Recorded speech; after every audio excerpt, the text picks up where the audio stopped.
Domestic violence experts say that every year about 1,500 women are murdered by intimate partners and about 4.8 million intimate partner rapes and physical assaults are perpetuated against U.S. women. Gladys wanted to move on with her life from a toxic relationship that was physically abusive. She just wanted a chance to have peace and to start a new life. Unfortunately, her ex, Augustin Garcia, wanted to try to control her life to the end.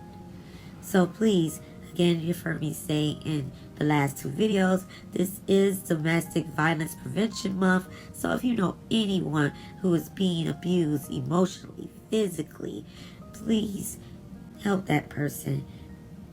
Here's the story of Gladys Ricart. Gladys Ricart, she is the bride many you know from being killed by her ex-boyfriend on her wedding day. Gladys Ricart came to the U.S. from Tamboril in the Dominican Republic. With her son, she found work at a travel agency, and after getting an accounting degree, she was promoted to accounts payable manager. She dated Augustin Garcia, a New Jersey resident with businesses in Washington Heights, but their romance was soon marked by his stalking and harassment. Gladys broke off their 7-year relationship and later met and became engaged to James Preston Jr., who she was going to marry that September day in 1999. The cousin of Gladys said that Gladys was bleeding in her handmade gown. She was giving each of her bridesmaids a kiss on the cheek and a bouquet of flowers when Garcia busted in and opened fire.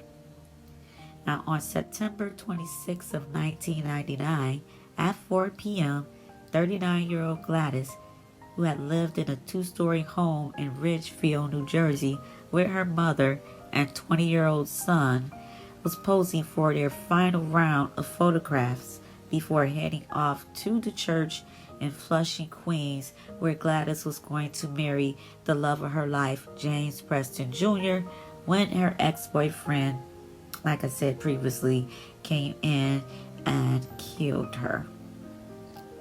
He came in, and as he was, and I'll get into that further as we get into the story, but he did come in with a briefcase and fatally shot Gladys 3 times in front of family and friends.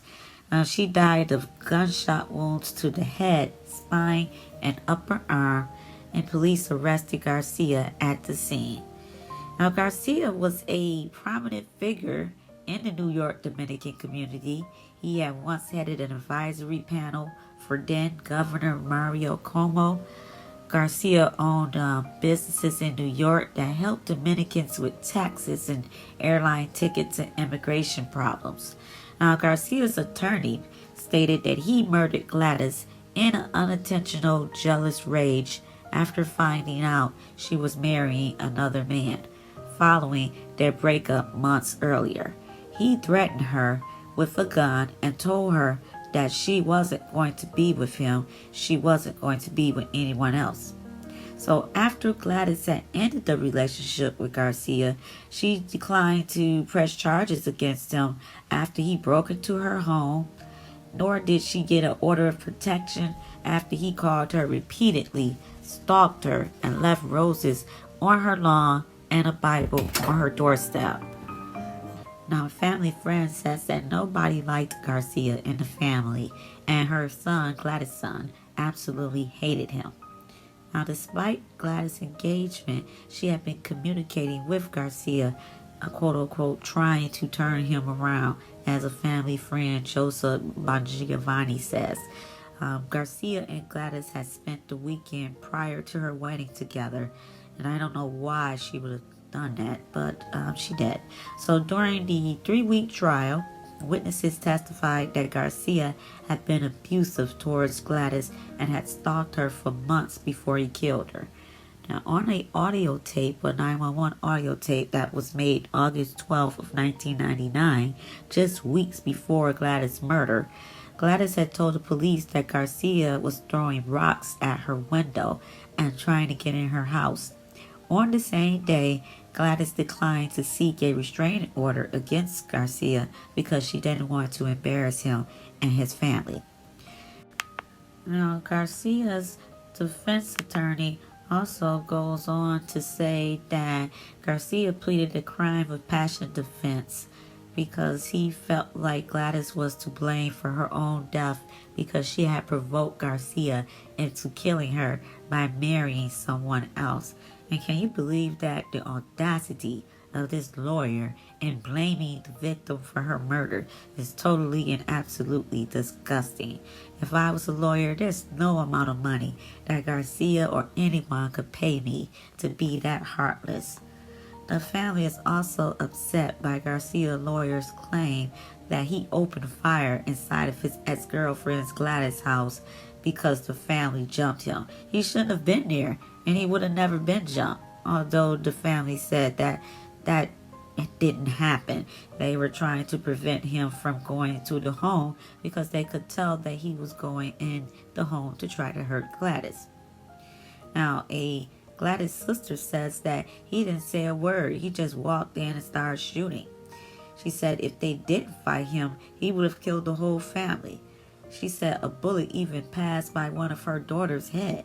So this case displayed at the time how women still are blamed for allegedly inviting violence and how the notion of crime of passion as a defense, which should have been discarded a long time ago, is being used. The fact that a judge could allow such a defense spoke volumes for the need for judicial education at that time.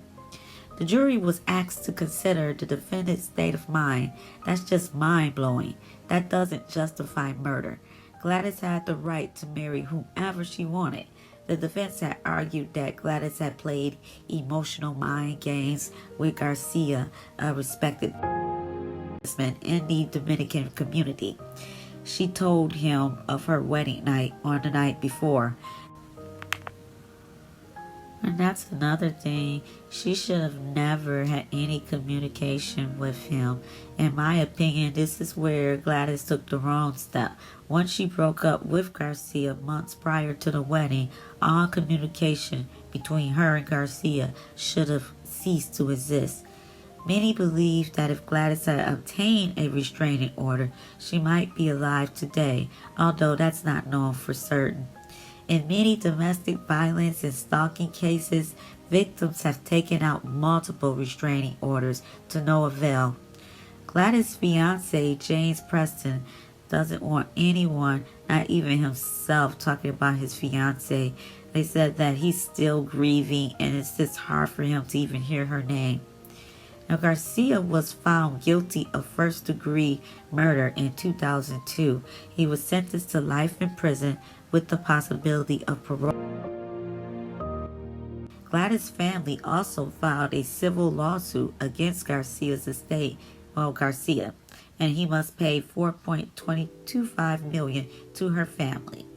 The judge also awarded $1 million for economic losses, $250,000 for pain and suffering, and $3 million in punitive damages.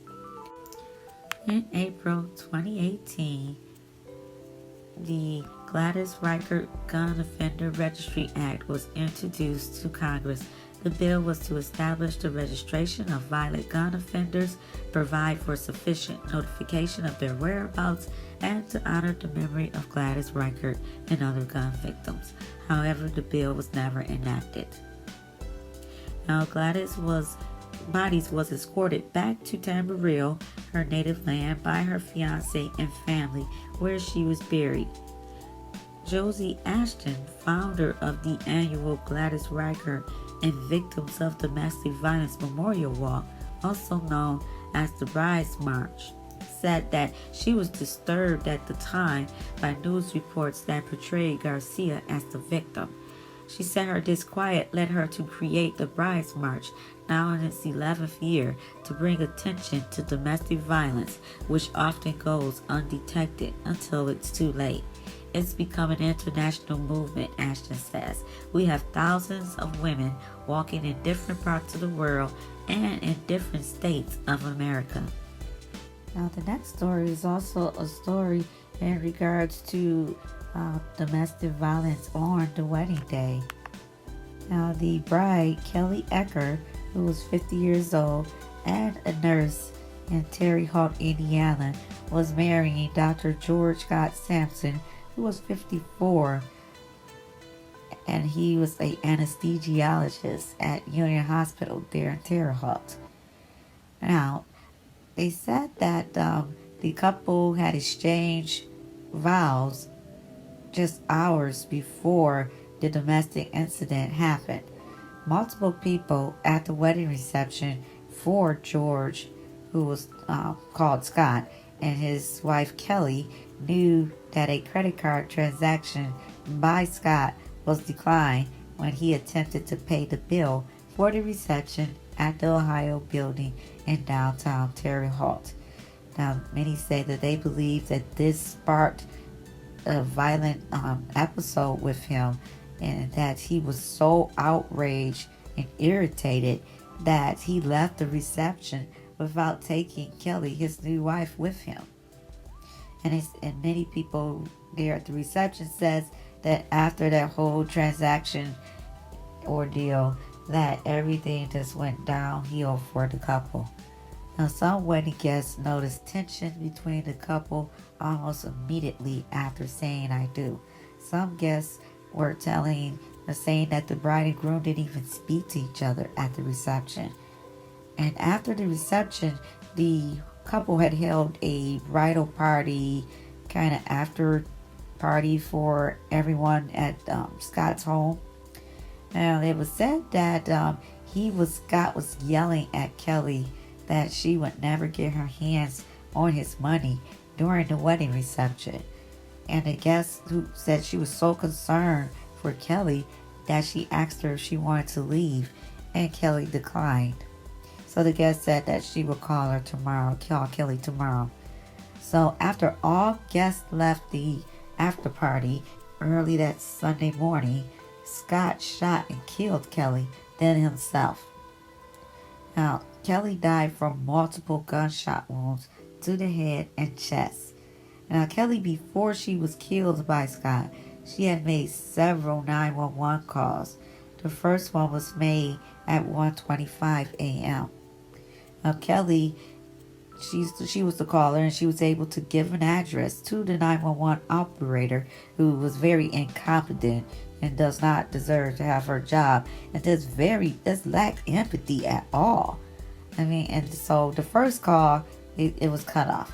Then Kelly called a second time, and she told the dispatch operator, "He is beating the shit out of me."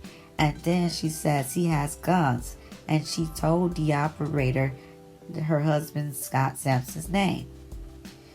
Then she called again because the call got disconnected. So she called the third time at 1:27 a.m. And it's clear the situation had escalated because her voice, there was so much distress in Kelly's voice, much more distress than the first two calls.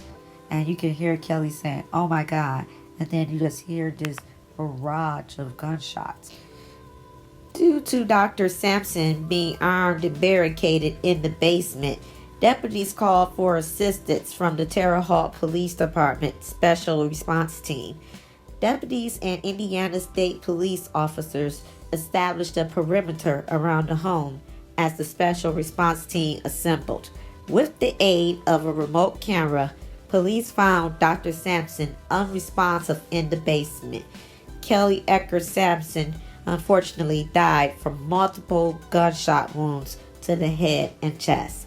The autopsy revealed that Dr. Samson died from a self-inflicted gunshot wound to the head. Tragic consequence of domestic violence is undoubtedly the death of an intimate partner. Intimate partner homicide is the final assertion of power and control in an abusive relationship, as well as the abuser's loss of control. Research shows that women are more likely to be killed by an intimate partner, husband, boyfriend, same-sex partner, or ex than by anyone else. Female murder victims are almost 6 times more likely than male murder victims to be killed by an intimate partner. As in Gladys Ricart's story, Women experience an increased risk of lethal violence when they leave intimate relationships with men. And as in Kelly's case, women who have mates who are gun enthusiasts or have a lot of guns or have some kind of drug addiction, they are more than likely to harm their intimate partners as well. Now, ladies, if you see, and men as well, if you see these signs of narcissistic abuse in a partner or potential partner, please practice self-preservation and take the steps necessary to remove yourself from this situation. The first sign would be no empathy. The second, no remorse. These people don't feel bad about any wrongdoing of theirs. The third is entitled. They live in a world in which they have privilege to that which is beyond your imagination. The fourth one is deception. They will tell you whatever they believe you need to know in order to get what they are attempting to extract from you. The sixth is Dr. Jekyll and Mr. Hyde personality. These people will project a persona that is 180 degrees from what and who they really are. And the last one, number 7, emotionally dependent. These people require the emotional support and admiration of others. So my heart and prayers goes out to Gladys and Kelly's families. May the families find solace in the memories of their loved ones. And again, this is my last domestic violence video. So in honor of Domestic Violence Prevention Month, wear your purple ribbons and take care of yourselves. Thank you so much for watching.